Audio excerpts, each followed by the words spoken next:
Shabbat Shalom. This week we read the Torah portion of Yitro, or Jethro.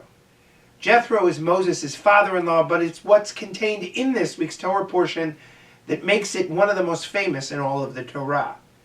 It's in this week's Torah portion that we read the Ten Commandments for the first time. We'll read them again in the book of Dvarim, the book of Deuteronomy, but we encounter them for the first time this weekend.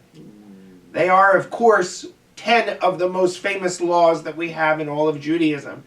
And the Decalogue, as it's known, holds a very primary place in our history and in our peoplehood and in our culture. I want to focus for a moment on the 9th commandment. Lo ta'aneh b're'achai shaker, do not bear a false witness to your neighbor or to your friend. Of the 10, it's probably the most overlooked, if not the second most overlooked. Our rabbis in the Talmud immediately pick up on the idea and understanding the general or simple meaning of the text to be don't bear false witness in a legal sense. They say that this commandment extends beyond a legal sense to don't be a gossip bearer or a talebearer. Don't speak badly of other people.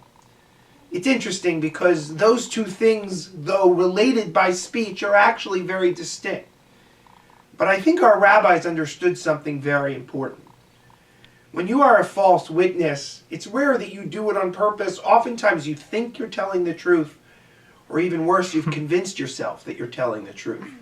When in reality, you've only deluded yourself.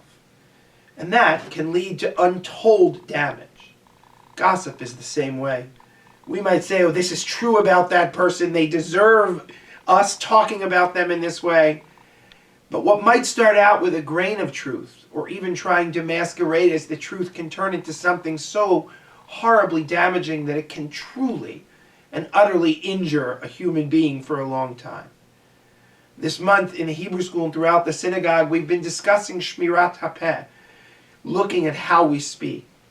This Sunday we'll have a chance to talk about this from a mental health aspect, to understand how important our speech is and to understand the effects that it can have. I hope that you'll join us. Shabbat Shalom.